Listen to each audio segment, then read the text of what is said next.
Bree's diamond ring slipped into the swimming pool. The two sisters dived in fast to retrieve it. But before they could find the ring, Gianna's hair got tangled in the filter. Bree swam over instantly to free her sister. They had no idea a far greater threat was approaching. The pool manager, McGrady, assumed everyone had gone home. He hit the switch to seal the pool and left for the night. Suddenly, the enormous fiberglass cover began gliding into place. Bree spotted the movement and yanked Gianna's hair loose just in time. They surged toward the surface, but it was already sealed. The pool cover locked them beneath the water. The sisters screamed for help, yet the facility was silent and deserted. They shoved against the cover with all their might, but it refused to shift. Worse still, the pool was now closed for an entire week. Overwhelmed by despair, the sisters hunted frantically for an escape. They located a small puncture in the cover, but it was barely visible. It wasn't even wide enough for a hand to slip through. Bree grabbed a plastic board and tried to pry the gap larger. She strained against the material, but the opening remained unchanged. The grim reality made Gianna snap completely. She blamed the entire disaster on Bree. If not for that stupid ring, they'd be free. Bree refused to argue, so she submerged herself underwater again in silence. This time, she grabbed the ring, but she also spotted something crucial. The drainage grate beneath her feet was loose. If they could pry that grate free, perhaps they could shatter the cover. Bree heaved with everything she had, but it wouldn't come loose. She begged Gianna to assist her, but Gianna waved it off as pointless.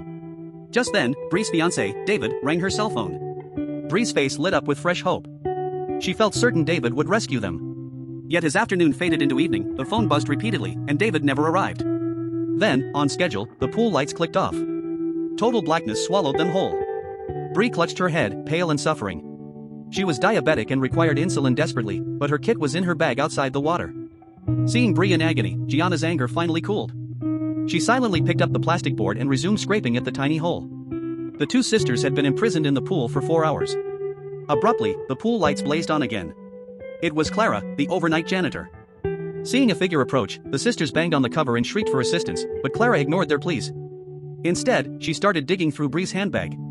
Finding only a small amount of cash and one debit card, Clara looked annoyed. Then she disabled the pool's surveillance feed.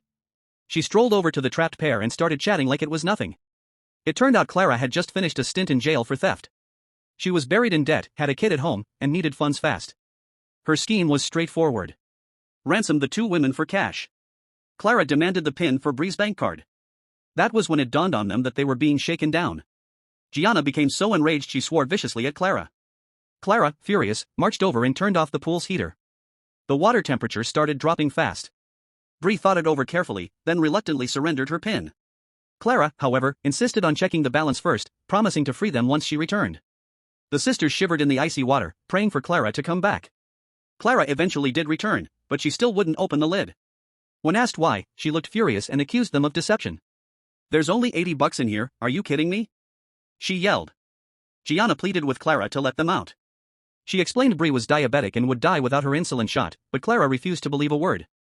Watching Bree grow faint, Gianna's hatred for Clara boiled over. She resolved to get payback on the cruel woman. She tricked Clara into leaning near the hole and managed to injure her. But at what price? Clara, now seething with rage, stomped to the control panel and triggered the cleaning jets. Suddenly, chlorinated water blasted into the pool with violent pressure. The churning torrents left the sisters dizzy and gasping. They flailed helplessly, and the exhausted Bree slipped beneath the surface. Gianna shrieked in panic, hauling Bree back to the air pocket near the puncture. Seeing them nearly drown, Clara decided she wasn't about to have a death on her record. She cut the power to the jets. Then Clara came back and insisted on taking Bree's diamond ring. Bree resisted, but she was out of options and handed it over with shaking fingers. Gazing at the diamond, Clara figured it would fetch a decent sum. Seeing nothing else worth stealing, Clara finally went to the office to open the cover. But when she typed in the access code, the system flashed an error. It turned out McGrady had already changed the passkey. Now Clara was the one panicking. If she couldn't open it, the sisters were finished. But remembering how she just extorted them, she couldn't risk calling for help.